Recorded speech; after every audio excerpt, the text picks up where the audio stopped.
This is the Bax and Grant Sports Show, presented by Sports Radio America. I'm Bax. And this is Grant. Welcome to a Monday edition of the Bax and Grant Sports Show. We are on our route back to the beautiful state that we call home, a.k.a. Wisconsin, the land of the free, the home of the cows, as it were. Grant, did you enjoy your time in Florida? Oh, I loved it. Oh, it was beautiful. Gorgeous. It was sunny. It was a great time. I'm not too burnt, thankfully. You're not too bad either. I caught it a little bit, but not too bad. Thankfully, we had the wonderful skills of Connor Christensen with us to apply the aloe as we needed it, and the sunscreen. He was our tour nurse for our choir tour as we were down in sunny Florida. But we are back, and coming up on Wednesday, we will actually be back in our normal studio at our normal time and our same all that jazz. So normal schedule. It's wonderful. As much as I love on the road touring and all that fun stuff, I do appreciate the comforts of home, as it were. Definitely. But it's a lot easier to do these as well. It is. When we're not traveling. Exactly, yeah. But we've got quite the show today. We've got a star-studded lineup for you today. We've got Connor Christensen. He'll be stopping by to give talk about the Vikings and the health tip and Fight Corner as well. Danny Hoffenstein's stopping in to check in with us about all the craziness of March Madness and the Wisconsin Badgers. One might say the madness of March Madness. The madness of that is March Madness. And then intern Laura will be stopping by as well. Even though it is a Monday edition of the show, we're kind of making up for some time lost that we had for our Friday edition of the show. So we wanted to bring back some of our favorite people to help the madness fully culminate itself to get crazy. So, but Grant, nice. Exactly. As the madness goes along, though, Grant, can the people find the madness that is the Bax and Grant Sports Show? Well, they can find the quote-unquote madness on Facebook. There's always madness. At the Bax and Grant Sports Show. They can find us on Twitter at BGS Sports Show. BG Sports Show. BG Sports Show. BG Sports Show. It's BG Sports Show. You asked me if I knew. I asked you before the show, I'm like, do I need to write it down? I'm like, no, I got it memorized, and I screwed it up. At BGS Sport. Yeah, at BGS Show, whatever you want to call it. BG Sports Show is on Twitter. You can email us at where, Grant?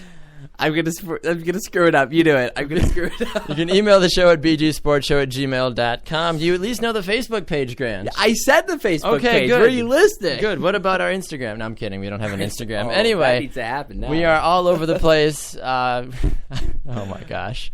I normally get it fine. I know. I'm not complaining one bit at all. You're complaining. Slightly. Anyway, but you can also check us out Monday, Wednesday, Friday from 12 to 3 Eastern right here on Sports Radio America and Live 365 and TuneIn Radio. You can download our podcast as well on iTunes. Please don't feel offended if we ever say anything on the air that might offend you. That's kind of how sports radio is. We're going to not always agree with you. That's why Grant gets to rant for 30 seconds because he can do whatever he wants. So anyway, as fun as all this normally is, it's time to talk about the madness that is college basketball and welcome in Sir Danny Hoffenstein. Danny filled in while Grant was away on assignment over Christmas break, so it's great to have Danny back in the studio. So I'm Danny, pretty sure assignment was my kid was being born.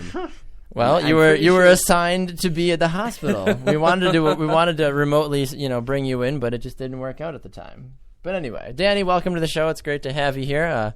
Appreciate you stopping by to talk a little college basketball with us. But the big game, obviously, Danny, was today. The Wisconsin Badgers taking on the Michigan State Spartans. Talk to us a little bit about the craziness of that game. Well, I did not get to watch it because, again, we're on choir tour. But I did get updates on my phone very periodically, and I was getting a little nervous, to be honest, as a Badger fan. I distinctly remember about 12 minutes left in the game. We were down 43-50, and I was very, very, very nervous. So, yeah.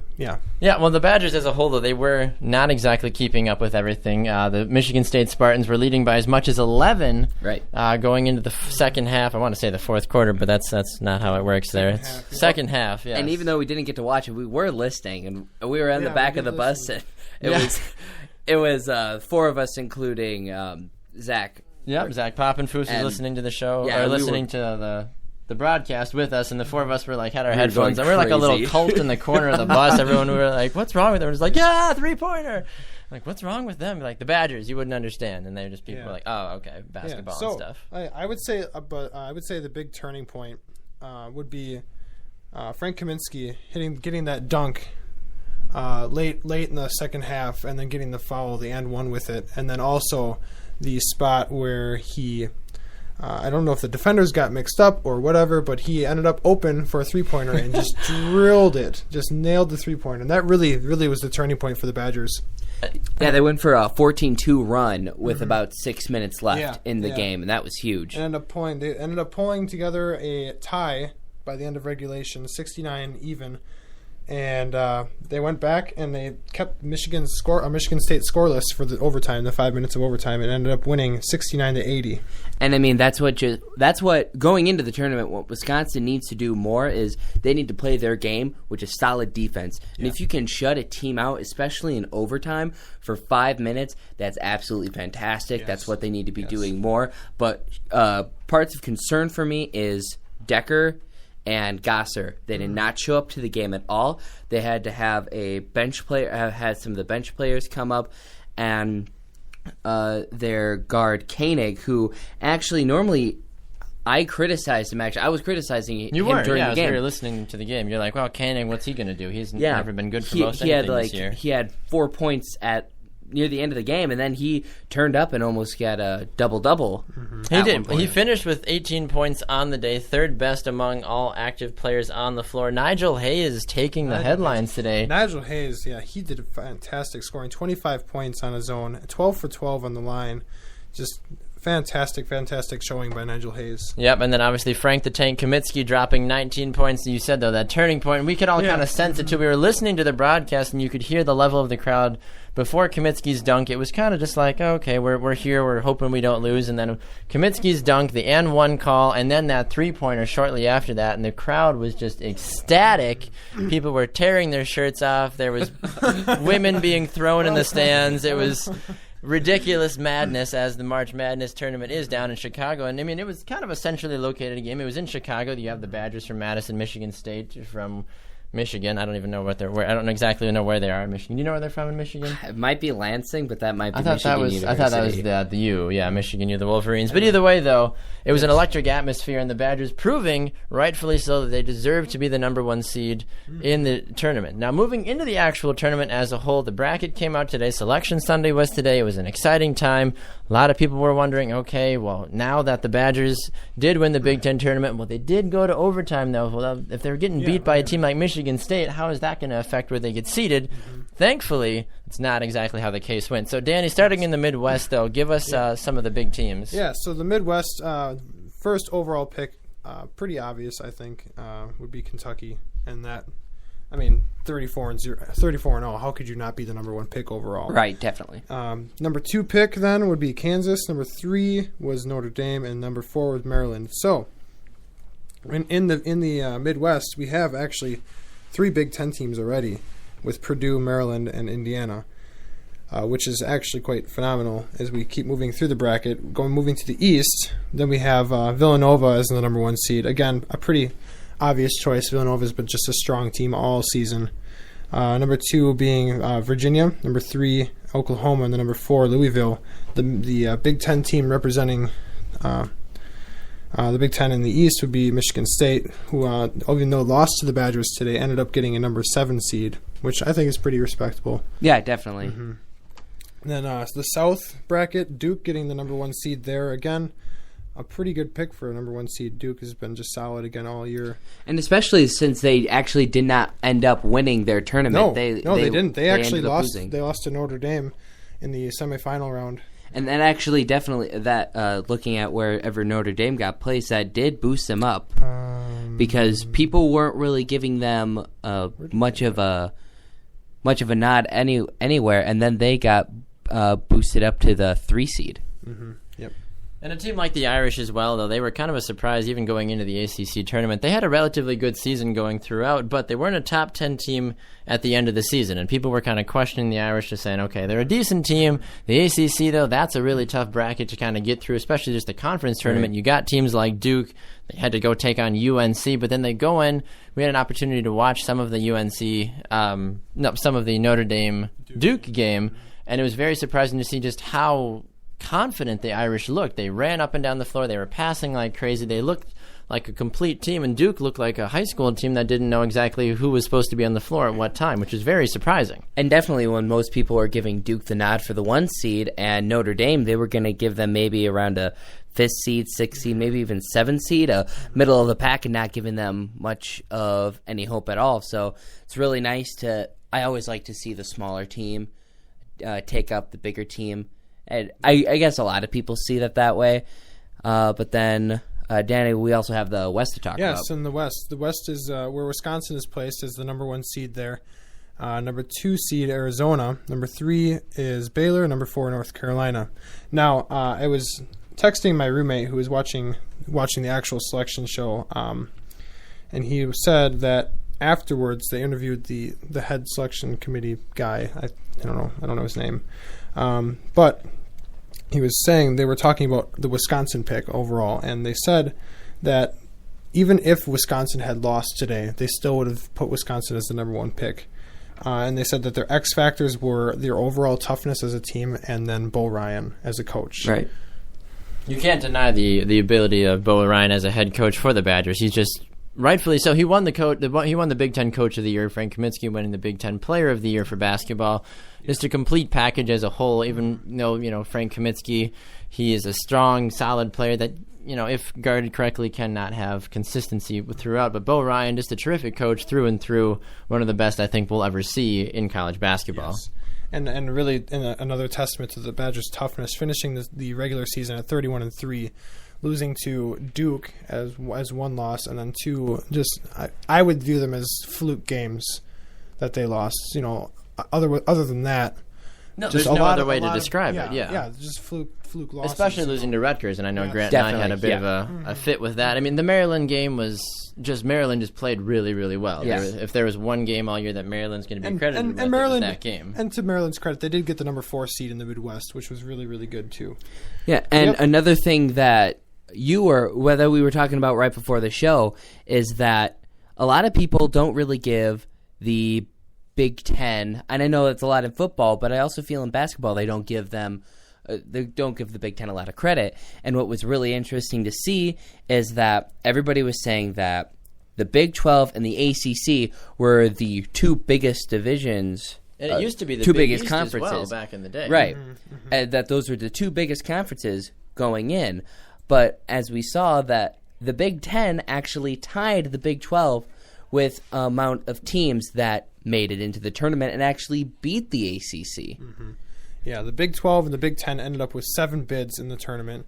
The ACC and the Big East got 6 bids, and then the SEC finished off the top 5 conferences with 5 bids. The seven Big 10 teams are Purdue, Maryland, Indiana, Wisconsin, Ohio State, Michigan State, and Iowa. So, I mean, really, really just a solid showing by the Big Ten, really proving that, yes, the Big Ten is becoming a basketball conference.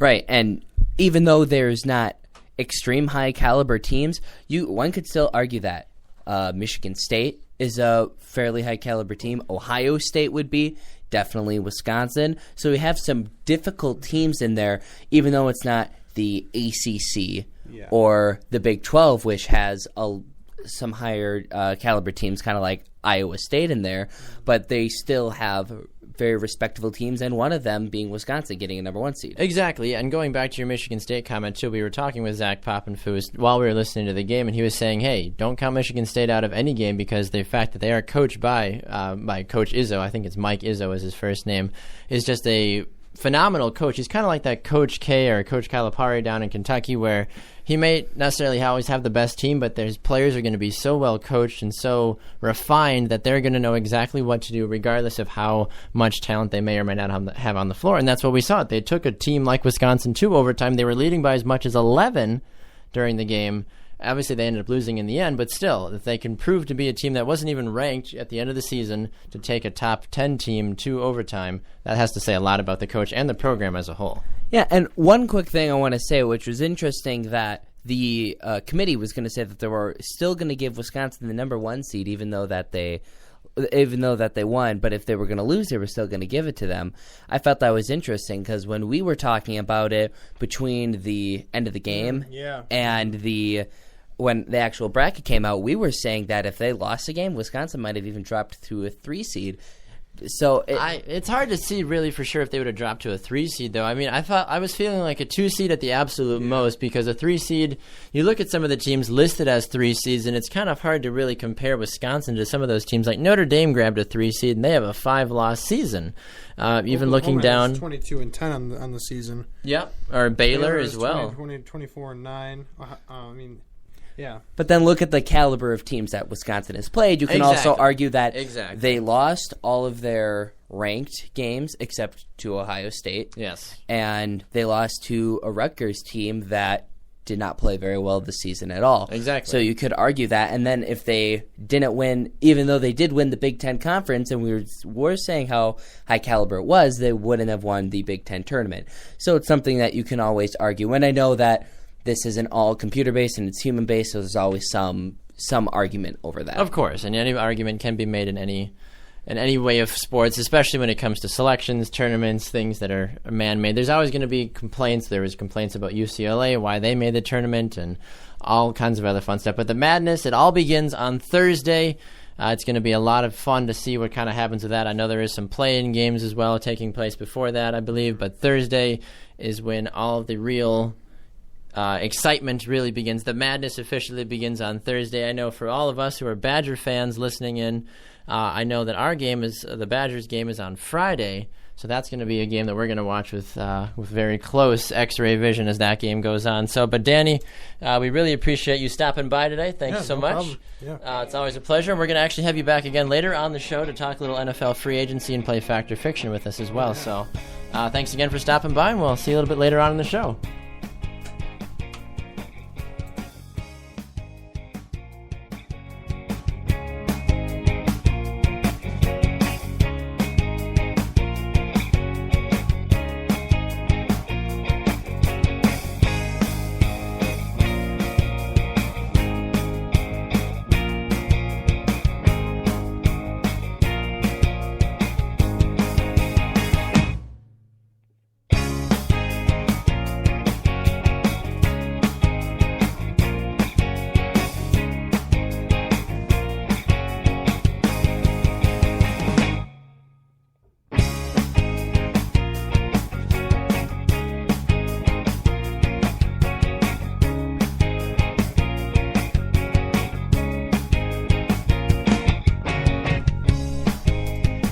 Welcome back to the Bax and Grant Sports Show, presented by Sports Radio America. I'm Bax. This is Grant. Grant, we had Danny Hoffenstein in studio during the first segment to talk about the madness that is March Madness. But now we're going to talk a little bit more madness, but this is more so from a mental perspective. For years and years of shame of losing the big games, it is the man, the myth, the legend, Mr. Connor Christensen is in the studio. He's very excited to be here, as he always is.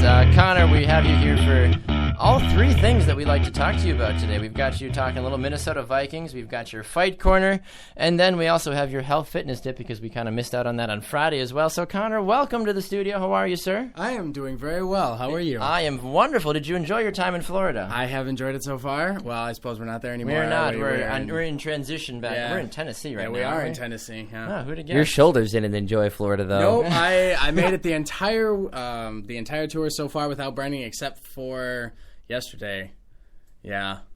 Or was it 2 days ago? I don't even remember, but I know today either. You were just struggling. Yeah, you were just struggling hardcore. My shoulders are painful. Don't forget sunscreen, boys and girls, ladies and gentlemen. Secondary help tip. Secondary help tip. Yeah, no, that's not my main health tip. Yes, that's not the official one. But the first thing, there has been a lot of exciting news coming out of Minnesota right now. Yeah. Some more exciting than others. I think the big one everyone's really excited about is Christian Ponder leaving. Just a terrific quarterback that I feel like they'll probably retire his number for as much as he contributed to the team over the years. He was just a consistent player. He kind of rivaled Jay Cutler for his consistency. Yeah. just a top of the line player that I think man. the organization will truly suffer for losing him. We will never be the same, or the Minnesota Vikings Yes, will but never the Vikings be the same. fan base as a whole will forever pity him and probably burn his jersey. They'll forget it. They probably already forgot about him. But anyway, Who? Exactly. Christian Ponder signing a 1-year deal going to the Oakland Raiders. That adds a lot of questions to what's going to happen with the QB battle out in Oakland. You've got Derek Carr, who had an okay rookie season. You've got Matt Schaub, who's not horrible. No, he was the Texans quarterback for a while. He was he was Atlanta's backup quarterback for a while too. He used to be considered the best backup in the NFL. Became a starter. We say how well that worked. And now they've got Christian Ponder as well, just to kind of make things all interesting. So Connor, with Ponder gone, Teddy Bridgewater, obviously there really wasn't any doubt. Nope. But now Christian Ponder's gone. Matt Castle went to Buffalo. It's Teddy City now. It's Teddy City. The team did sign Sean Hill though. What are your feelings about having him as a backup for Teddy? Well, it was kind of my feelings. My feelings are the same for him as they were for Matt Castle when he was brought in initially. He's a solid veteran backup. He's had some success, but mainly just a veteran quarterback who can be a voice of teaching to Teddy Bridgewater when he needs to learn and do other things. Yeah, and Sean Hill had an experience with the St. Louis Rams for a while. I think he's been around with a few other teams as well. But at the same time, someone that Teddy can learn from. He can learn the ways of the NFL as a whole. Sean Hill, to my knowledge, has never been over-the-top great, but at the same time, he's consistent if nothing else. Mm-hmm. He knows the game well. He can kind of teach Teddy, bring him under his wing. Now, a lot of people were excited because the Vikings kind of surprised everybody, and they made a really big marquee move. Yeah. And that was bringing in Mike Wallace. Mm-hmm. And then 2 days later, releasing Greg Jennings. Exactly, and a lot of people were like, whoa, Mike Wallace, Greg Jennings, Cordell Patterson, Charles Johnson, Kyle Rudolph. Like, this is going to be a really great team. And then Jennings gets released almost out of nowhere, at least for the people that weren't following the team too closely. But can you shed a little bit more light on why the team released Greg Jennings? From what I can tell, they had their big name in Mike Wallace, giving Teddy Bridgewater that main wide receiver to throw to, and also releasing some of the cap space so that they could go out and do more, make some trades, maybe get more money to try to bring Adrian Peterson back. That's a big thing right now. I'm not entirely sure what the cap space is at the moment, but I know that when Matt Castle was traded, it was $25 million.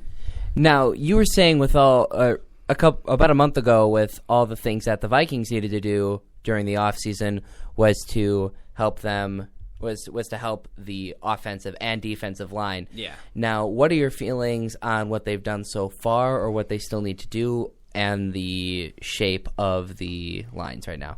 They have not really done anything at all with the lines, which surprises and yet doesn't surprise me at the same time. When Phil Oldholt comes back, he will be a really, really strong offensive line. He's kind of just the cornerstone of the offensive line, and I think having him back will be a really big help for the offensive line. But what the Vikings need to do is they need to go out and they need to draft. If they're not going to do free agency, they're not going to make trades, they're not going to do anything like that, then they have to draft, because the offensive and defensive lines both need a lot of work. Which, rightfully so, that makes sense. And obviously, I feel like with the addition of Mike Wallace and hopefully bringing back Adrian Peterson, it's kind of like the Green Bay Packers syndrome, where it's like, look, we got Aaron Rodgers, we've got this high-powered offense that can kind of cover up the issues that we might have in terms of whether it's offensive line or defensive line production. But it does raise a lot of interesting questions to kind of see where the Vikings are going to go full swing. Yeah. I know we were in Jacksonville last night. Connor and our host, Ed, that we stayed with, was joking with us. He's like, the Jaguars are going to make a push for Adrian Peterson. You're like, there's no way he'd ever play for the Jaguars. No way. But no way. At the same time, though, Adrian Peterson hasn't fully committed himself to the Vikings yet. So at that same time, there still is that limbo, regardless if he goes to Jacksonville or not. I feel like I don't feel like he would just do it for the money. Adrian Peterson has never struck me as that kind of a player where he's just where he would go to a team simply because they are willing to pay him more. Obviously, he wants what he feel that he deserves, but I don't think he's going to go for the money. Understandable. Well, and he still has a year on his contract. He still has this year on his contract. Mm-hmm. So, with all the talk of him maybe getting released, or not getting released, but getting traded, I think a lot of that may be a speculation into next year. I think that's going to play a big part of next year, but I think right now he's pretty okay in Minnesota. Yep, exactly. So it'll be interesting to see where the Vikings kind of land. I know the kind of the thought around the studio, at least right now, is that the Vikings might grab that second spot in the NFC North next year, depending on how the Lions do. But now with, for sure, Ndamukong Suh and Nick Fairley both completely gone, that changes the dynamic of the team as a complete whole. So we'll kind of see what the production of that is. Now Reggie Bush is gone. He signed with the 49ers. We'll talk a little bit more about that in the free agent segment in the next segment of our show. Connor, obviously Vikings is a passion of yours, but when it comes to doing things that involve physicality, before we get to your health tip, we want to hear about people beating themselves up before we talk about talking healthy. So what's going on in Connor's Fight Corner this week? It is so much more than just people beating each other up. Well, UFC 185 just ended, and I'm only going to talk about the main event, so to speak. There was a title fight for the light heavyweight championship between Rafael dos Anjos and Anthony Pettis. And then there was a title fight for the strawweight division of the women's UFC fighting, and that was, I'm gonna butcher her last name, so I apologize in advance. Johanna, man, I can't even say it. Jan something. Can't even. You were saying before the show. I couldn't get it. I was listening to it before the show, like in and saying it out loud over and over, and I just totally blanked. Anyway, she won. She won. She great fighter. She won via knockout in round 2, which is very impressive. She is a strawweight. For those of you who don't know, that is 115 pounds. And she defeated Carla Esparza in the second round. A question for you. How do they determine the names for the weight classes? You've got straw weight, is there bushel weight, is there tree weight? No. Milk jug weight? I'm confused how they weigh things. It can be a little tricky to kind of get. I was actually looking at this earlier, and the weights are flyweight at 125, and this is all for men. So flyweight at 125, bantamweight at 135, featherweight at 145. Which is ironic. I feel like the feather would be the least, the smallest. I mean, a fly is lighter than a feather, though. I've seen some pretty big flies. And then you have lightweight at 155, which is what the title fight was, this UFC 185. Welterweight is 170, middleweight 185, light heavyweight 205, and heavyweight 265. Okay. And then they also have something listed as super heavyweight, which I have never seen before. That sounds like sumo wrestling to me, honestly. Yeah. Trot out two big guys and just let them kick each other for a while. They can even get their legs that high. Be Hey, you'd be surprised, man. Some of those guys are I would never doubt it, because I would never question them, because I feel like the one kick and I'd be dead. You would, actually. One stomp, I forget. I remember reading this a long time ago, but one stomp was enough to break concrete from a sumo wrestler. So they have a lot of power in their legs. All they do is squat all day. So they skip arm day. They don't need arm day. They weigh 300 you're pounds, dude. But you're like you're the preacher. You train specifically for your sport. Oh, okay. If you're going for total fitness, you train for all areas of whatever. But I'm not going to tell a cross country runner to go out and have chest and arm day. I'm going to say go out and run every day. Don't waste your time in a weight room. Fair enough. That's why I've got thighs of steel from playing soccer, and Grant's got the upper body of a truck from all of his hockey days. So it makes sense. Yeah. It makes sense, yeah. Right. Sure, I do. Exactly. Anyway. It's actually more your lower legs. Because I played goalie. Oh, that's right. But you have to have a strong upper body as well. Quick reaction time. Yeah, but it's curler. That takes lower body. I have a much stronger lower. Stone throwing and whoa, okay. all you that. You literally throw it, right? You don't. I'm kidding. You do overarm. Yeah, overarm of the. You chuck it down the sheet. What about softball throw? Just the windmill pitch. I think people would get decapitated. I would watch that. I would watch. People's arms would break before anything else. Probably. It's 42.5 pounds, ladies and gentlemen. That's a lot of weight. That is a lot. 42.5 pounds for a curling Exactly. Oh, I learned something new today. Yeah, you did. All right, so anyway, back to the fight corner. Anyway, back. The last fight is Alistair Overeem versus Roy Nelson, a heavyweight fight that I read an article earlier where the UFC president, Dana White, chimed in on... Who's a guy, by the way. Who is a guy, yes. Is he related to Vanna? I do not know. I'm going to go out on a limb and say probably not. But what about Betty? Again, probably Jarius? not. Oh, that's right. Okay, We're done. We're done. Anyway, don't quote any of that. Anyway, so that was a heavyweight fight. Dana White came out and said that he was unimpressed with Alistair Overeem's performance. Alistair was actually the winner of the fight. Them be fighting words. So for the president to come out and say, I wasn't impressed with that fight. Dana White said that, because usually people start talking about like, well, maybe is he gonna get a title fight here coming up? Is he gonna make a run for the heavyweight title, for the heavyweight belt?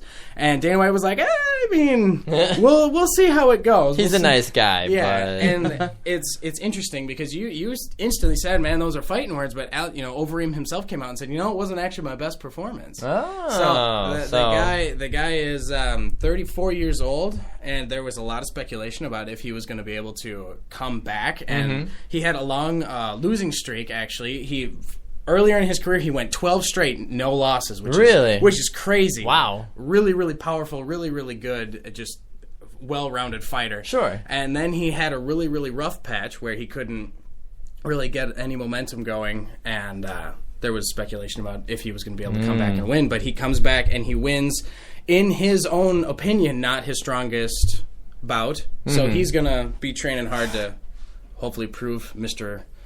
Dana wrong. Mr. Dana. Mr. Dana White. Mr. White. I had a mind blank on what his last name was. I was like, Mr. Well, you see, I always had right in my mind. I know. I'm sorry. I didn't mean. I said the wrong name. I know. All right. Well, anyway, so the final thing we have you here for today, Connor, before we bring you back later on to do Fact or Fiction with us and all that jazz, is your health tip. Yes. So a minute on the clock, sir. Your health tip, ready, go. My health tip today goes along with I believe it was my second health tip of variety. It's the spice of life. It is the spice of life. So one way to spice up your workouts, going off of the variety tip, is if you, for some reason, don't have time to go to the gym and you just want to stay home and do your workouts there, here is a great way to boost intensity of those workouts. If you're only going to do core and push-ups, maybe if you have a pull-up bar, do some pull-ups, do everything slowly. It sounds weird, like, wait, that's so simple. Yes, do everything slowly. If you're doing a push-up, when you're going down, take 3 seconds to go down and push yourself up slowly, take 3 seconds to go back up. Same if you're doing a crunch, you're doing a pull-up if you can. Otherwise, jumping up above the bar and then lowering yourself slowly is called a negative, which is also kind of a variation. And it really works the muscles at a molecular level. It really builds strength, and it's a great way to spice up your workout. Wow. Well, definitely something to keep in mind. And Grant and I think recall that, too, for some of the times that you've worked with us in the gym, is you'll have us do exercises the negative way or the slower way. And I always try not to swear at you while I'm doing it because it hurts far more, and I totally understand the concept of why you would do that. Yeah. So, all right, well, Connor, thanks for stopping by. Remember, you can follow Connor on Twitter at ConnorDC126. He'll be back again on the next segment. We're going to do a little Fact or Fiction and free agency and all that jazz, so we'll see you again in a little bit. Connor, thanks again. Thank you. All right, Grant, you know exactly what time it is. It is the time that the many boys and girls and gifted animals and foreign extraterrestrials rave about. Foreign extraterrestrials compared to the native extraterrestrials? Anyway, it's time for Grant's Rant.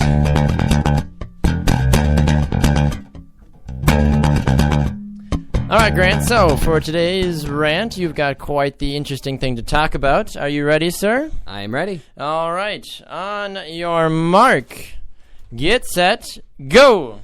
Yale played Harvard the second to last game of the regular season, which Yale won. Then they went on to lose their next game, which Harvard then did win.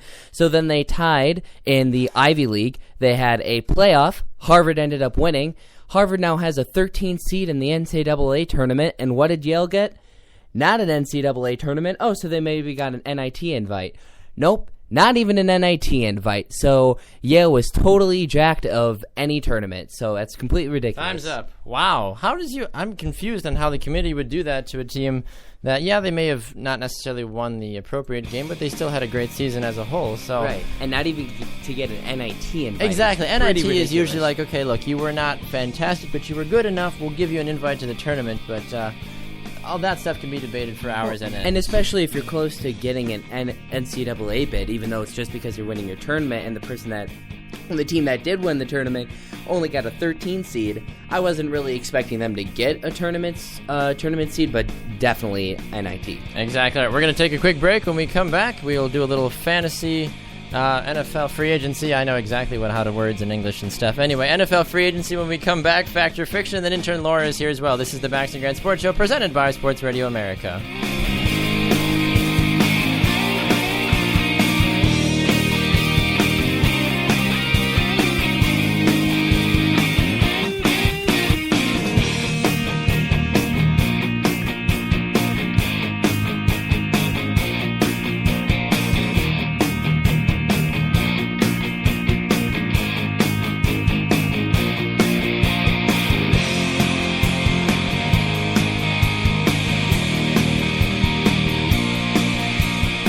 Welcome back to the Bax and Grant Sports Show presented by Sports Radio America. I'm Bax. And this is Grant. Grant, we've had quite the show so far. We talked about March Madness and the Wisconsin Badgers with Mr. Daniel Hoffenstein.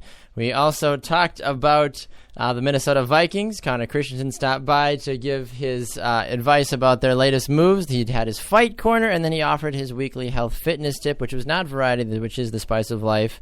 But he was talking about slowing down while you were at home and really just working those muscles in all areas and facets as you go along. So quite the interesting show so far. Moving into something that you and I are a little bit more what is the right word? Comfortable? Grant? Comfortable? Is that the correct word? At home with. I feel like I'm at home when I talk about the NFL. NFL free agency is alive and well. So we bring back Danny Hoffenstein and Connor Christensen into the studio to talk about the NFL free agency. I feel like a barbershop quartet here as the four of us are huddled around the microphone. I feel like we should sing something. But anyway, so guys, going through free agency real quick like here. You take a look at some of the quarterbacks from free agency. This was kind of a very disappointing free agency class from quarterbacks. If there's anything that really surprises me, it's the fact that Mark Sanchez got a 2-year, $9 million deal back with the Eagles after all the rumors of what the heck's going on. You see Sam Bradford and Nick Foles exchanged. Rumors of Marcus Mariota possibly going there. Who knows if that's actually going to happen or not? But it's looking less and less every day, though. Exactly. But so Danny, do you think that a 2-year, $9 million deal for a potential backup quarterback was worth it for the Eagles, or are they just blowing smoke here? Well said. That's a lot for a potential backup quarterback. Yeah, that blowing smoke. It is. I don't like that. No, I don't think a lot of people really do. Now, Connor, looking down the line, you look at the Texans. Brian Hoyer signs a 2-year, $10.5 million deal with the Texans. Yeah. A surprising move by from a lot of people. Brian Hoyer, we knew we wanted out of Cleveland. Grant, we've talked about it for a while. Johnny Rehab is who knows where. That nickname. They did sign Josh McCown, though, to a 3-year, $14 million deal. The Browns did, so hopefully that'll kind of relieve some of the damage. You're not a McCown fan, Grant. Not at all. So now the fact that the door is completely wide open for who knows who to throw the ball in Cleveland. Connor, you look at those guys that we just previously mentioned. Do you like the move in terms of having Josh McCown signing with the Browns and then looking down the line at sort of the other players as well that were previously mentioned? Well, I look at Cleveland and I think Brian Hoyer is better than Josh McCown. In my opinion, I think sticking with Brian Hoyer would have been the more intelligent way to go because he did actually pretty well with the team, won some games. I think he had like one pretty bad performance, and then all of a sudden he was on the bench. Exactly. He didn't even get a chance. He got one mistake and you're benched, and then at the end of the season you're just off the team. So I think Houston's really going to cash in on having Brian Hoyer because I think he's pretty. I think that he's yeah. good. And Houston doesn't have a terrific team. They've got some young talent, but at the same time, plus J.J. Watt. Plus J.J. Watt. Houston has J.J. Watt, and then aside from that, who really cares? Andre Johnson did leave. He signed a deal with the Colts. A lot of people were kind of surprised about that. Looking at the running back position, DeMarco Murray, the deal we all thought was going to happen. Mm-hmm. Was he going to go back to Dallas? Is he going to go to Minnesota? Is he going to go to Philly? Is he going to go to Buffalo? The list goes on and on. Finally settles in Philadelphia, Grant, for how much? $40 million for 5 years. Oh, what a small chunk of change. The poor man. I don't know if he'll be able to pay rent next month.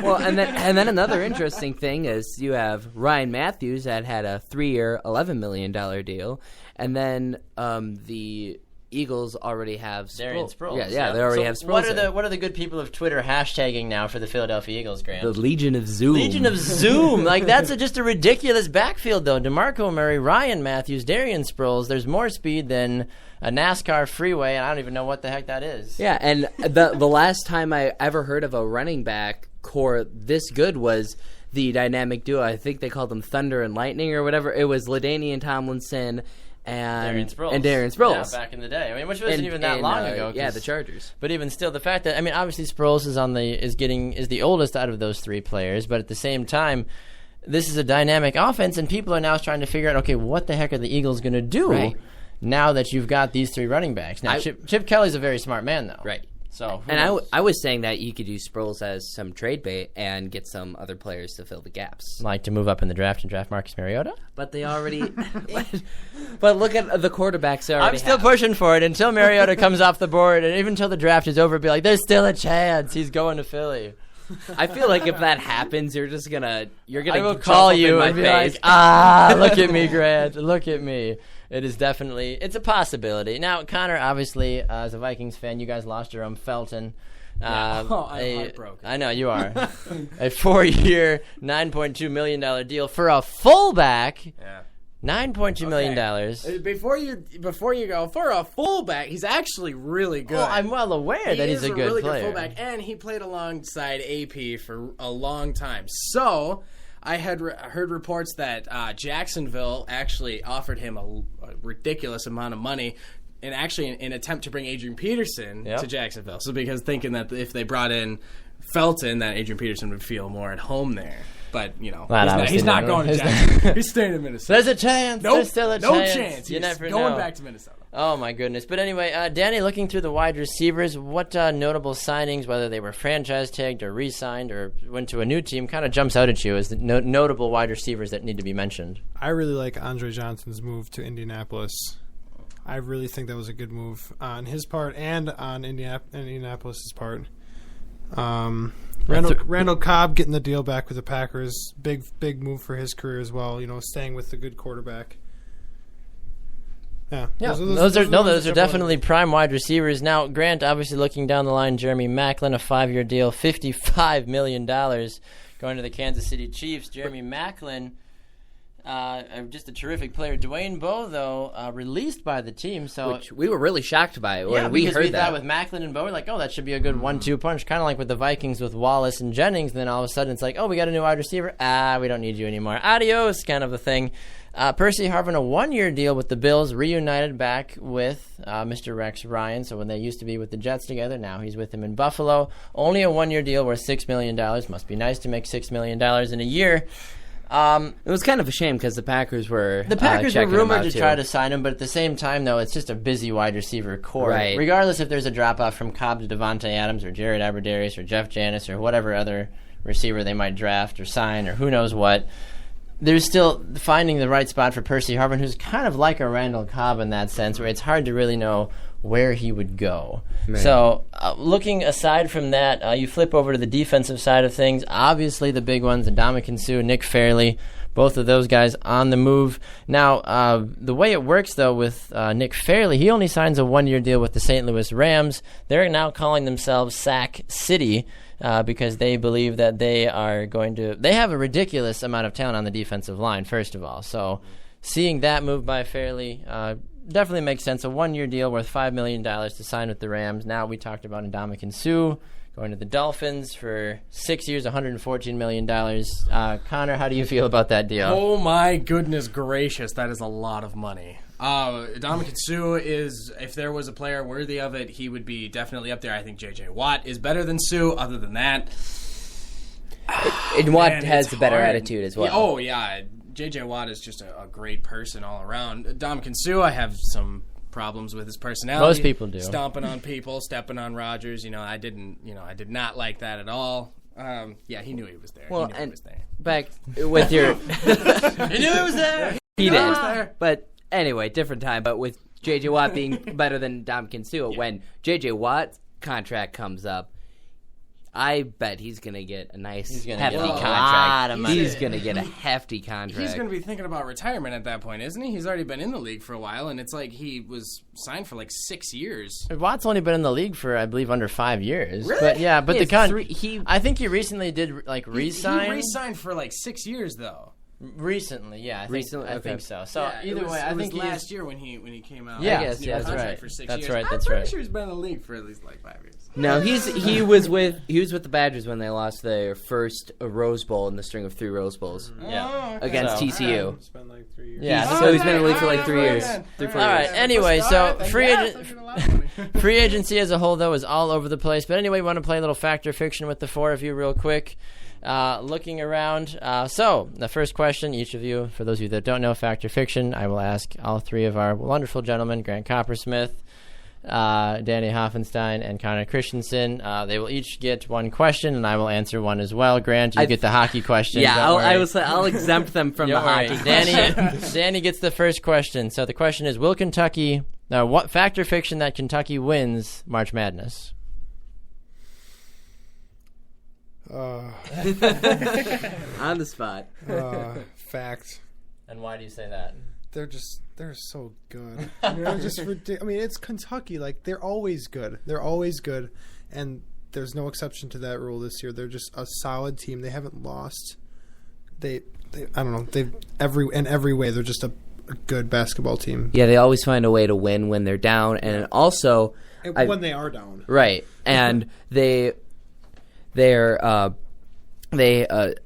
last 11 teams that have went undefeated, I believe around 6 or 7 of them actually went on winning the tournament. It was the numbers were like the majority of the team, the majority of the teams that go undefeated in the regular season win. Yep. Okay. So, Connor, your question for you is fact or fiction that the Eagles will represent the NFC in the Super Bowl this year? Ooh, I say fiction to that. I think the Eagles are making a lot of really, really bold moves, and I think that they could definitely be a contender, but I do not think that they will be the number 1 in the NFC. Okay, it'll be interesting to see. All right, Grant, and the last fact or fiction question.